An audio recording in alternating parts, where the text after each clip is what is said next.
Oh, Wolfie. Lucas. Happy holidays. Happy holidays. And to all our listeners as well. Big holiday festivities. I'm not going to say Merry Christmas because apparently that upsets people. Yeah, we're not allowed to anymore. It's true. We're not. We could still say Happy New Year, though. Yeah. Although... That's secular. When does... Oh, yeah, I guess it will be New Year before you get to new episodes. So Happy New Year, listeners. Happy New Year's, too, I guess. So my question is, have you ever done, like, a big New Year celebration or, like, gone out? No. Really? Do you just, like, stay home? I do. I'm usually playing, like, a multiplayer video game, and then when it's midnight, everyone says Happy New Year's. Oh, in that's... chat. All chat in Overwatch. Happy New Year's, everybody. Exactly. Oh, how heartwarming. Get the gamers together. That's right. If not Overwatch, then Minecraft. True. That would be a good one, too. And it's like, Happy New Year's, everybody. Someone dies in lava. Yeah. Back to work. Right back to work. I've been on, this is a side tangent, but got the itch to play Stardew again. Mm-hmm. As one does. So I might do that for my New Year's. Oh, nice. Be doing that. But I cannot fathom the people that, like, go out to, like, Times Square in New York City and just, like sit out there. They just wait. What? And That's they even just worse. wait for, like, the ball drop and then, like, everybody cheers. I'm like, how is this enjoyable? Like, You guys are freaks. I'm not, like, the most social person in that sort of aspect. Like, I don't want to, like, go out and do, like, all the, like, bar hopping and stuff. But, like, even if I was that kind of person, why would I just want to stand there for hours? Because you got to be there, like, all day to get a good spot. Yeah. And maybe even the day before. Like, people go crazy. And it's, like, cold in the places they do the ball drop. It snows. It snows. Yeah, it's around the same temperature. I was just telling Wolf before we were recording. It's around the same temperature as right here, and it's currently 7 degrees. Insane. And so, like, New York would probably be a bit warmer just because of the, like, it's a city, and so you'd have, like, the somewhat warmth there. I guess, the ambient lighting. Cars. Right, well, and just, like, it would be more humid as well, just for, like, all the gases and stuff. Yeah. But, like, it's still fucking windy. Yeah. It'd be freezing. No way I'm going to freeze my ass off, wait for a ball drop that I can watch online if I even wanted to. Yeah. Which I don't. I don't. I used to stay up for it as a kid because that was kind of exciting for a kid. But, like, you know, once I grew a brain, I'm like, wow, this fucking sucks. My friends and I tried to do bar hopping once. We went to the first bar, and then we forgot. We got so drunk we forgot to leave and go to another bar. That's the thing. It's like, once you get to the first bar, why do you need to leave? We had a whole list planned out, and it didn't happen. Yeah, that's the thing. It's just like, what's the point? You're just at a bar already. Why leave? Assuming it's not shit. What my friends and I did something similar. There was, like, one bar, and then there was a bar literally, like, maybe a 2-minute walk away, and we were going to go to both and just kind of see which one we liked more. Yeah. We liked the first one so much that we never left. Amazing. This was my birthday when we went to Salem. It was fun. But it's just like, yeah, it's like, why do that? I don't get it. And why watch the ball drop anywhere? I'll drop my own ball. I'll drop the balls in her. Welcome, everybody, to episode 145 of You're Ridiculous. Woo! Last week, we did the Game Awards recap. We did indeed. It was one of the Game Awards of all time. That's right. And it'll be memorable. It happened, that's for sure. Maybe this will be the year everything changes. They'll stop making ultra-realistic games because Astro Boy won. It's true. Maybe they'll get a grip and understand that. And all these indie games that everybody's actually rooting for. Yeah. Like, that have, you know, personality and depth to them. Maybe one day, though. One day. Did you see there was one of the, like, commenters was, I think his name is Sven. He's, like, the guy in charge of Baldur's Gate. Yeah. And his speech as he was delivering Game of the Year award was like, corporations are so greedy and that they're just making games for money nowadays. He got some heat for that. He's right. And I'm like, he's right. He's right. They booed Jesus because he was right. It's true. Enough about the Game Awards, though. If you want to hear us talk about that, listen to last week's episode. Yeah. This week, though, we're going to be talking about the new show on Amazon called Secret Level. That's right. Amazon Prime. If you're familiar with Love, Death, and Robots, which is on Netflix, this is made by the same team. Indeed. And Wolf and I are a big fan of that series. Yeah. We've done multiple episodes for their multiple seasons. Yeah. It's really good. It's just a fun show. It is. It's just good show. So Wolf, do you want to break down what the premise of the this and Love, Death, and Robots are? So Love, Death, and Robots, and I guess this are like they're experimental one-off shorts made by basically different teams every time. Usually a different writer and then a different team of animators and artists with their own styles and such, telling like a self-contained story. Yeah. The theme for Love, Death, and Robots was like futuristic stuff, Love, Death, and Robots. But this one, Secret Level, the theming is just like video games. Yeah, it's really cool. I'm actually surprised it took them this long to do a show like this. Not from the Love, Death, and Robots team, but just in general, like making short video game adaptations seems fairly obvious. But you know, at least it's here now. Yeah. We're going to be doing 2 episodes on this. It looks like there's 15 episodes total. So we're just going to be talking about the first 8. Yeah. Do you want to just give your overall thoughts on it? What do you think? I thought it was kind of mediocre. Really? When you say it was made by the team of Love, Death, and Robots, I think there should be an asterisk right there that says made by the team of Love, Death, and Robots from season 3. True. It's funny that you think it's mediocre because I thought the exact same thing. And I was like gonna be afraid. I was gonna be afraid that you were like, "Oh, I loved it. It was great." And I'm just like, I'm gonna shit talk this show so much. You're right though, because it doesn't have the same like charm that the other ones have. Well, that like Love, Death, and Robots have. Partially because they have to stick to the like theme of the video game, and a lot of the video games don't really have that sort of charm. Yeah. I think they need to be let off the reins a bit because the only good one was like Pac-Man. You liked Pac-Man? I loved Pac-Man. Okay.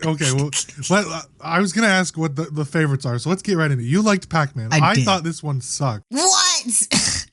So I was just like, this doesn't remind me of Pac-Man at all. I think that's the best part.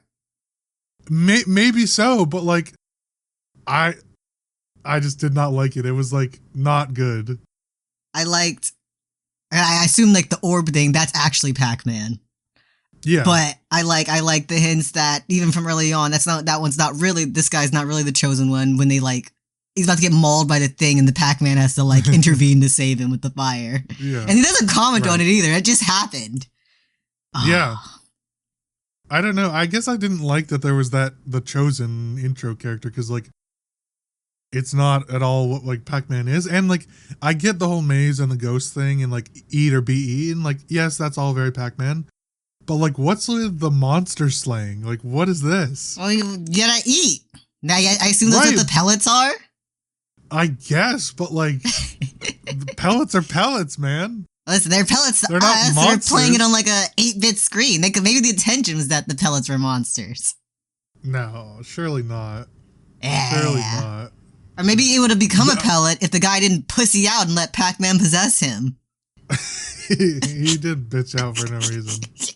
Drilled through. Although he was kind of getting like his back eaten out. Not in a good way. Listen, it's already happened. You can't undo it.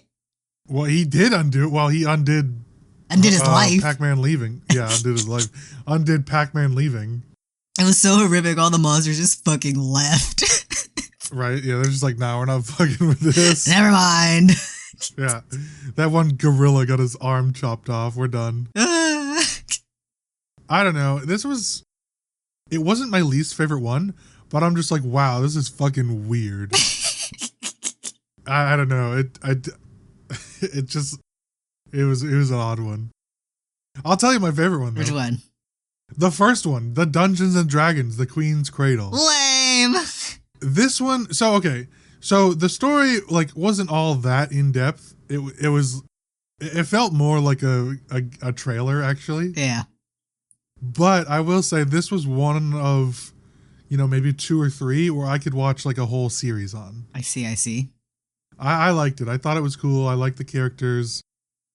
They did do that like cringe Dungeons and Dragons thing where it's like you're not alone, you have us. Yeah. But I don't know, it was cool. I also liked that the gold dragon got like reverse vored and turned into Tiamat. He did indeed. Bad day for him. I can take this curse, and then the narrator's like he could in fact not take this curse. That was funny. I just thought it was cool. I also really like Zan. Oh, okay, that was my second favorite.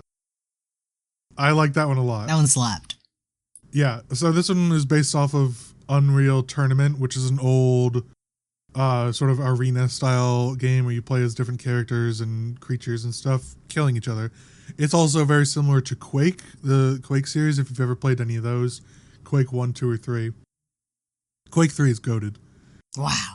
But this one, the sort of different story and how they turned it into an actual story, was that there's like a mining corporation and that the humans are abusing the robots that sort of mine and work there, and then they have like a autonomy uprising. Yeah. And it was great. It was. That one was really good. Who doesn't love to root for the underdog? Yeah. Zan had them fucked up. Zan was the alpha. Yeah. I love it, like when the programmer's realizing what's going on. And they just sat there and watched. He just like tried to unplug stuff. By that, it was too late. Zan had taken over. Like that should have been your first idea. Unplug it. Right? Come on. Deserved. Did nobody realize that like the ones that are sort of rebelling are different, like they have different lights now? Like they're literally green. Yeah. You didn't program them to be green. It programmed to be red. God. Honestly, the humans got what they deserved. Indeed. So that was great to watch. That one was fun. I also enjoyed the Warhammer one, episode 5. Oh, yeah. But I just thought it was cool. And They Shall No Fear is a thing in the actual game, so that was a cool thing.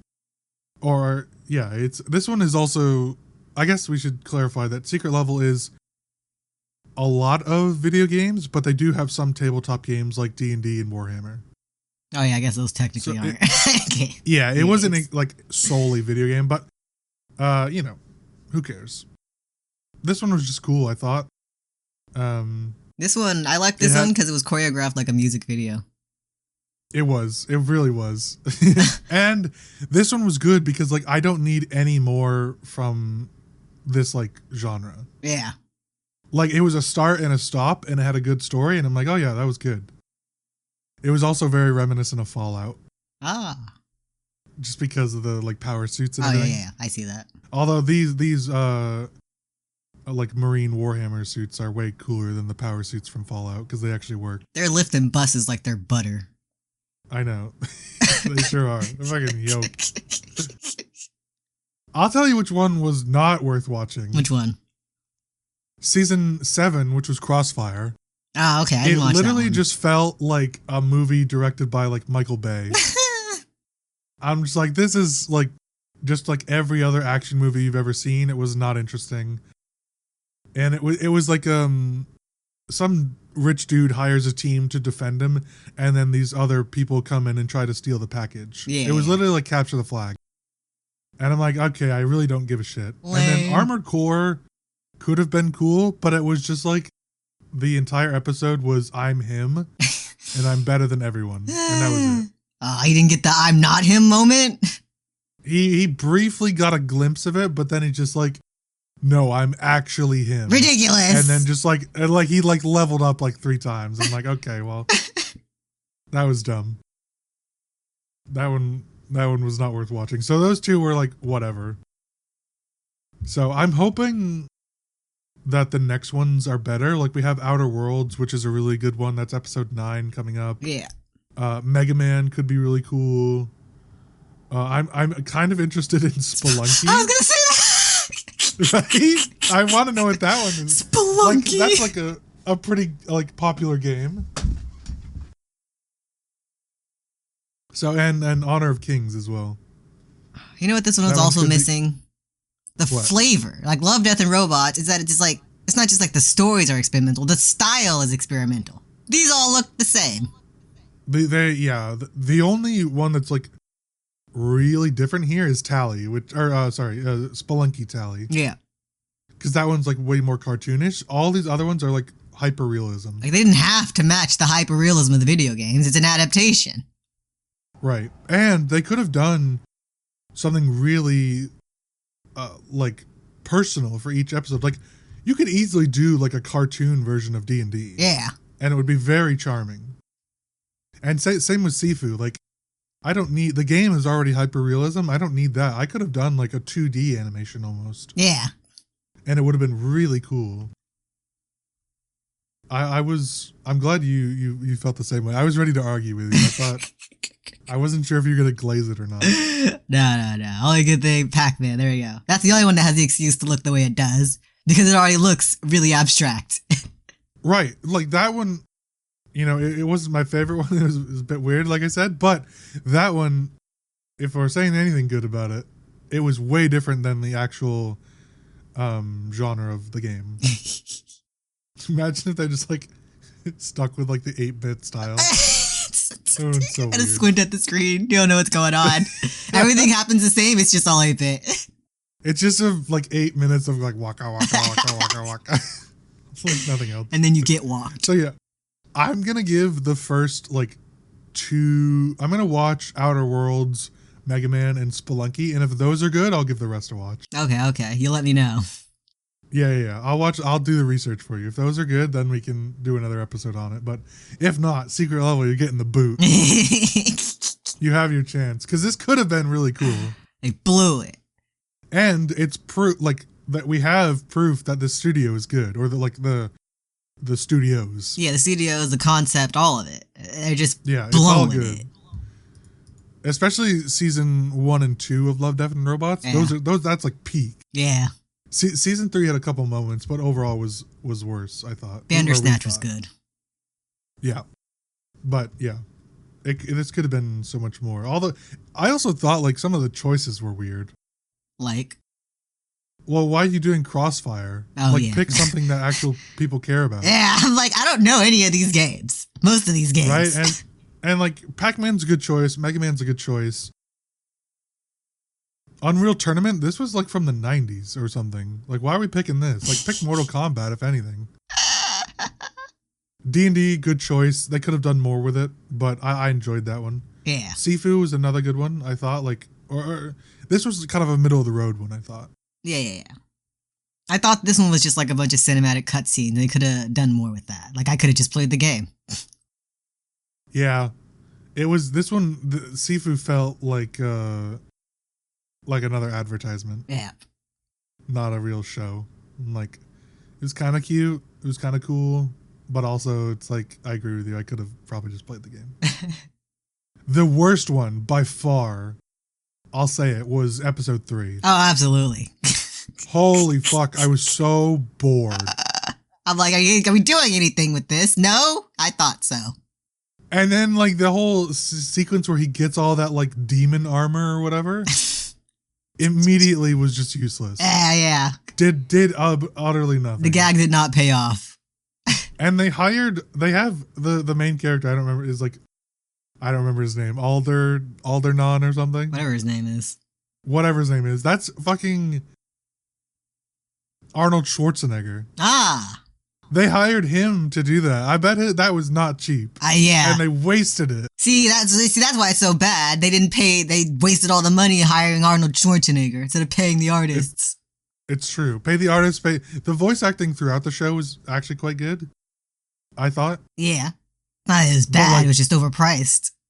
It was overpriced, and it was good voice acting, but it wasn't like anything like blowing me away. Yeah. It was just like solid, which at this point we as the viewer should expect. Yeah.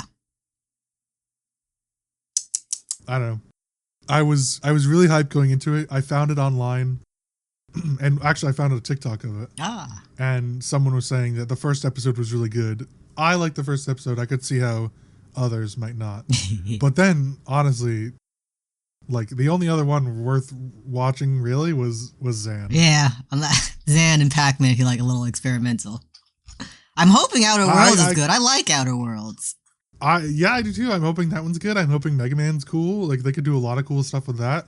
I don't love Mega Man as a game, but I think the concept is cool. Listen, they fuck up Mega Man, they fucked it all up. It's so easy. It's so, yeah, it really is. This one is, you could do like a million different shorts with just Mega Man. It's also funny that this is one of the shortest ones at 8 minutes. Oh my god, they're gonna blow it!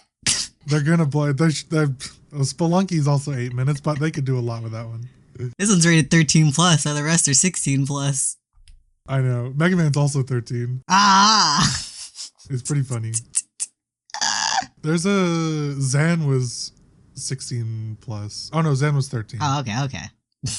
Yeah, I was looking at the wrong. The episode 3 was 16 plus for some reason. Oh, that blood, I guess.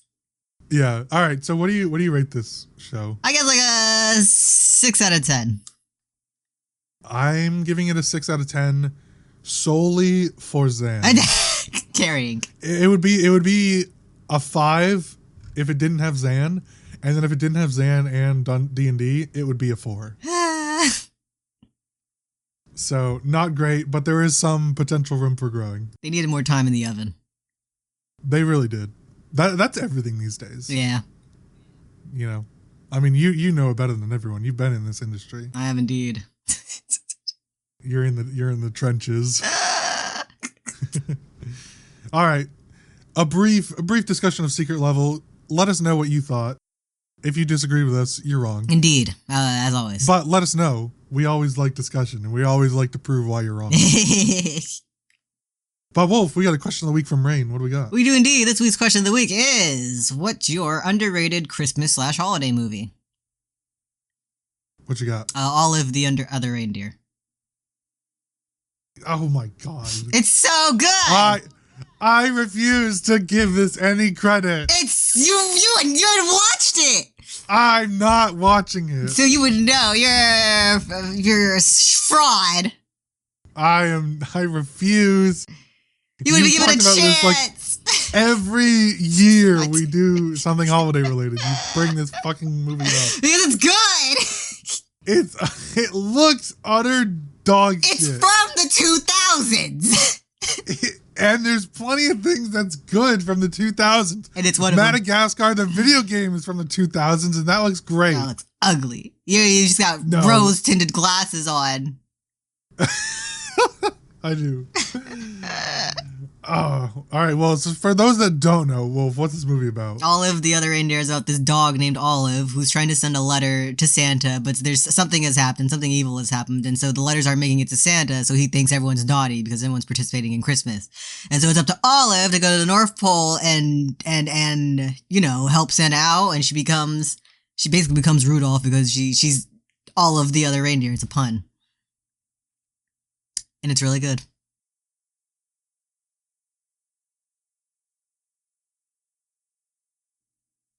It's certified hood classic. Hood class. Certified nothing. Certified garbage. What's your holiday movie? My holiday movie is actually a certified hood classic. It is The Muppets Christmas Carol. That's not fucking underrated. It is too.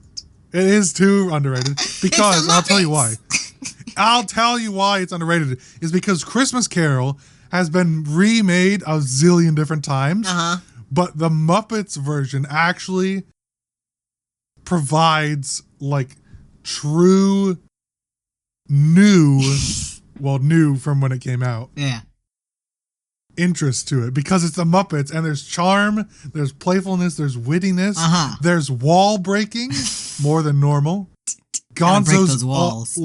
Gonzo's looking at the audience all the time, and Rizzo the rat, he's gonna rizz you up. In the very beginning opening scene, the Muppet pumpkins are like, "No, I'm being stolen. Help me!" It's great. It's great. It's so good. better, way better than all of the other. The Muppets are underrated. No, this particular movie is. When's the last time you heard someone talk about Muppets Christmas Carol? Just now. Ah, yeah, that's right. Yeah, in the underrated category. Ridiculous. Oh, man. I periodically see it on Tumblr.